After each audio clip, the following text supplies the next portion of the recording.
Bonjour, j'avais envie de partager aujourd'hui quelques réflexions autour des enfants. J'avais fait déjà quelques enregistrements sur le sujet dans le passé et j'avais dit que j'allais en faire d'autres. Un ami me l'a rappelé en posant déjà deux questions. Un sur la relation parent-enfant, un autre sur l'éducation des enfants. Puis hier, j'ai reçu une autre question sur la notion de miroir avec les enfants. Alors je pense que je peux, dans une petite vidéo, parler des trois, parce que ce n'est pas très compliqué.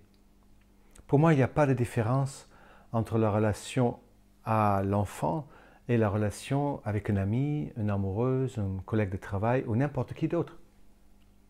C'est assez perturbant, je pense, parce que pour la plupart d'entre nous, ce que nous vivons est la réalité et les enfants que nous faisons, ce sont nos enfants. Même si il y a ce beau poème, ce beau texte de Khalil Gibran qui dit « Vos enfants ne sont pas vos enfants. Ce sont le fils et les filles de la vie qui vient à travers de vous, mais qui ne sont pas de vous. » Quelque chose comme ça. Mais ça parle pour moi de la notion d'unité. Cette idée dans la dualité, nous pensons qu'ils sont de nous. Ça a l'air, puisque dans cette histoire, mais ils sortent bien de la maman et ils nous ressemblent. Et donc nous prenons responsabilité de leur histoire pour qu'ils soient bien préparés dans la société. On va les éduquer, faire en sorte qu'ils ont une bonne école, qu'ils apprennent les normes et valeurs de la société. Pendant qu'en fait, si je suis complètement cohérent avec la notion d'unité, ce n'est pas vraiment ça ce qui se passe. Il y a une trentaine d'années, mon meilleur ami de l'époque, quand il a eu sa fille, je lui ai offert un livre. Je ne me rappelle plus quel livre, ça n'a pas d'importance. Et là-dedans, j'ai écrit quelques mots et je disais quelque chose comme voilà, le fait que tu as maintenant ce magnifique cadeau veut dire que tu es peut-être prêt à affronter le miroir le plus important de ta vie. Puisque la seule différence pour moi entre un enfant et n'importe qui d'autre, c'est le lien avec l'enfant reste pour toute la vie. Donc ça veut dire que c'est un miroir dont je ne peux pas me défaire. Bien sûr, je peux avoir une colère et comment dire, casser le lien de manière psychologique, si on peut dire comme ça. Mais le lien est là et je ne peux rien y faire. C'est la seule différence. Donc au niveau du miroir par rapport à l'enfant, il n'y a aucune différence entre l'enfant et quelqu'un d'autre. Et si je constate par exemple que mon enfant a tel ou tel problème, mais aussi simple que ça, c'est moi qui ai ce problème. Si je vois que les enfants ont telle ou telle particularité de manière générale, ça veut dire que c'est moi qui ai cette particularité. Ça ne change absolument rien. C'est seulement plus fort parce que dans l'illusion, il a déjà une partie de mes gènes. En plus, je l'éduque, je l'élève avec mes valeurs, je le transmets mes capacités, mais aussi toutes mes incapacités. Donc il est logique que j'ai une copie conforme, ou presque, ou quelque chose qui résiste à ce que je suis bien évidemment. Mais quoi qu'il en soit, quand nous grattons un petit peu en tant que thérapeute, nous allons trouver systématiquement le même problème qui se transmettent de parents à l'enfant. Pour moi d'ailleurs, les maladies ne sont pas héréditaires, ce sont les incapacités que nous transmettons qui, eux, créent les maladies. Les maladies sont l'expression de l'incapacité que j'ai à vivre mon présent. Et si moi, je ne sais pas vivre quelque chose, mais je vais forcément transmettre ça à mon enfant, et donc il risque de faire la même maladie face au phénomène dont il s'agit. Donc au niveau du miroir, c'est la même chose. Je dirais que au niveau de l'éducation, je ne parlerai pas de l'éducation d'un enfant. Je parlerai plutôt d'une sorte d'accompagnement. Si aujourd'hui j'ai un enfant, je ne le considérerai pas comme un enfant comme on fait d'habitude, mais je le considérerai plutôt comme un enseignant. Et je le considérerai comme un moyen de me réparer. Et je peux me réparer à travers de lui, en faisant avec lui ce que je n'ai pas reçu moi. En faisant très attention de ne pas basculer dans l'autre extrême, sinon je vais créer la même chose que j'ai eue, mais à l'inverse.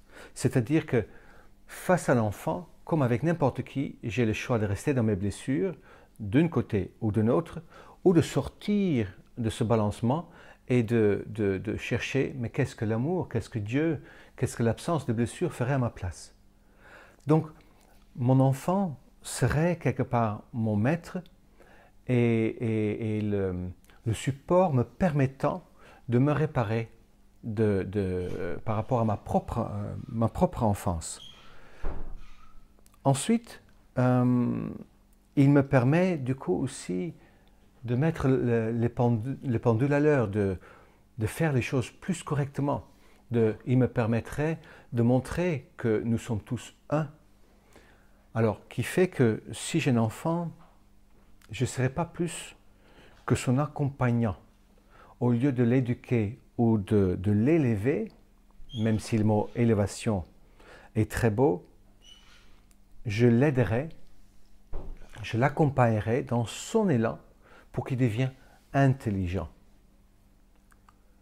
C'est-à-dire qu'aujourd'hui, la plupart des parents transmettent leurs normes et leurs valeurs. Et ça m'arrivait déjà souvent que je vois un parent, un enfant que j'accompagne, où le parent dit sa valeur à l'enfant et je demande aux parents et je dis mais pourquoi tu fais ça? Il dit mais c'est important. Je dis est-ce que tu es heureux? Et il dit non. Je dis mais dans ce cas-là arrête de l'enseigner par rapport à tes valeurs. Si en tant que parent tu n'es pas bien, si tu n'es pas heureux, si tu n'es pas libre, si quelque chose ne va pas, mais les valeurs que tu vas transmettre va mettre l'enfant au même endroit. Donc la seule chose qui m'intéresserait en tant que parent, c'est de le rendre intelligent. Au lieu de lui dire quoi faire ou comment penser, je lui poserai des questions. Bien sûr, au départ, je lui donnerai peut-être quelques outils. Mais même quand je dis ça, ça sonne faux. Je poserai des questions. Et j'accueillerai ses réponses d'enfant. Et à partir de là, je construirai, comment dire, avec lui, son patrimoine et ma réparation en même temps. Je lui donnerai ce que je n'ai pas eu, c'est-à-dire la liberté de penser librement ce qu'il veut. Et chaque fois quand il y a quelque chose qui me dérangerait dans ses réflexions, je ramènerai ça à mes fermetures et mon conditionnement. Et ça commence tout au début avec un enfant. À partir du moment qu'il a un rythme de sommeil, qu'en tant que parent, j'aurais aimé adapter au mien, non, je vais essayer de le respecter dans ce rythme. Son rythme alimentaire, que j'aimerais bien qu'il adapte au mien, non, je m'adapterai plutôt au sien. Et aussi au rythme de son apprentissage, au rythme de ce qui l'intéresse. Je ferai tout pour l'encourager dans son élan au lieu de le pousser dans le mien et qui n'a pas marché en quelque sorte. Quelque part, si je réfléchis intelligemment, ça sera même bête de l'enseigner ce que moi je sais si ma vie ne correspond pas. Donc au niveau de l'éducation, c'est comme ça que je le ferai. Au niveau du miroir, j'ai déjà dit, c'est le même miroir que pour quelqu'un d'autre. Et au niveau de la relation entre l'enfant et moi, mais c'est très clair. c'est-à-dire qu'il y a plein d'enjeux, mais qui vient de nos blessures, c'est-à-dire que le fait que l'enfant ne peut pas prendre sa juste place, qu'il y a l'Oedipe qui va jouer, ou l'Electra, le fait que l'enfant va vouloir prendre la place du père ou de la mère et pousser l'autre parent de côté, ça vient des blessures des parents qui vont, effectivement, au lieu de garder la relation avec l'amoureux, ils vont le transférer vers l'enfant. Donc, tous les problèmes que je peux rencontrer en tant que parent avec mon enfant viennent du simple fait que j'ai des blessures. Et l'enfant devient en fait le baromètre qui indique que quelque chose de ma vie ne va pas bien. Ça m'est arrivé dans l'accompagnement des familles, ou dans le couple ça n'allait pas bien, mais quand je suis arrivé, que j'ai vu qu'en fait c'était l'enfant qui avait pris cette place de l'amoureux en quelque sorte, pour un des deux parents, ou même pour les deux parfois, qui fait que les parents n'avaient plus de lien entre eux, et il fallait remettre cet arbre familial à sa juste place, faire en sorte que l'enfant trouve sa juste place et que le lien entre le parent puisse se rétablir. Donc, même si ça a l'air très compliqué, l'histoire des enfants, en fait, c'est très très simple. En gros, tout ce qui ne va pas avec l'enfant, quand il est petit ou plus grand, me montre où, moi, je ne vais pas bien. Mon enfant, l'enfant n'est pas mon enfant. C'est un être que j'accompagne comme si je m'accompagnais moi-même vers l'expression de son plein potentiel. Et si aujourd'hui j'ai un enfant, mais je ferai en sorte qu'il n'y a aucun frein. Même s'il ne passe pas par les chemins habituels, même s'il ne va pas faire son bac, puisque je suis tellement convaincu que c'est mon enfant, c'est là aussi où se trouve peut-être ma peur à affronter la plus importante, puisque il peut avoir un accident, il peut ne pas réussir, il peut me détester, il peut y arriver n'importe quoi.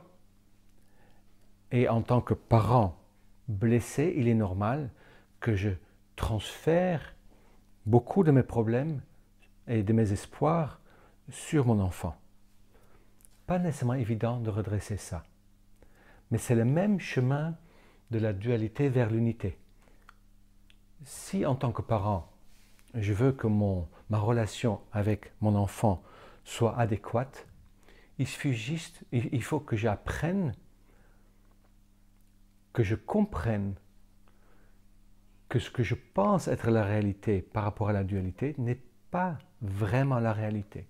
Et que je cherche doucement à devenir cohérent avec l'unité. C'est pas si simple que ça. Et de faire des erreurs, c'est normal. Personne apprend vraiment à être parent. Il n'y a pas de transmission aujourd'hui par rapport à ça. Donc c'est normal que quand l'enfant vient, mais je me rends compte qu'au bout d'un certain nombre d'années, que quelque chose ne tourne pas en rond. C'est fait pour, comme n'importe quelle autre relation, comme même ma relation avec moi-même. Et à partir de là, mettre en place tout doucement toute la panoplie qui peut exister pour devenir cohérent avec l'unité. Que ce soit au niveau de l'espace, au niveau de la communication, au niveau de ma gestion de l'agenda, au niveau de la palissade, au niveau de la gestion émotionnelle, mais je le fais pour moi. Et mon enfant, encore une fois, me montre le progrès que j'ai fait. Parce que ce qui est beau, c'est que si je change, la première personne autour de moi qui va changer en même temps, c'est sûrement mon enfant, s'il est encore à la maison. Voilà. Un sujet très vaste sur lequel je pourrais faire peut-être une cinquantaine de vidéos. Et là, je fais juste 15 minutes pour montrer qu'il n'y a pas de différence entre mon enfant et n'importe qui d'autre. C'est seulement dans la notion de dualité que l'enjeu semble beaucoup plus important, parce qu'il y a quelque chose qui dit qu'il m'appartient et que je suis responsable et que sans moi, il ne peut pas arriver à bon port. Ça peut susciter peut-être beaucoup de questions, alors n'hésitez pas. N'hésitez surtout pas à poser des questions bien précises. Avec plaisir, je les développerai dans des vidéos à venir. Je vous souhaite une très très belle journée et à très bientôt. Au revoir.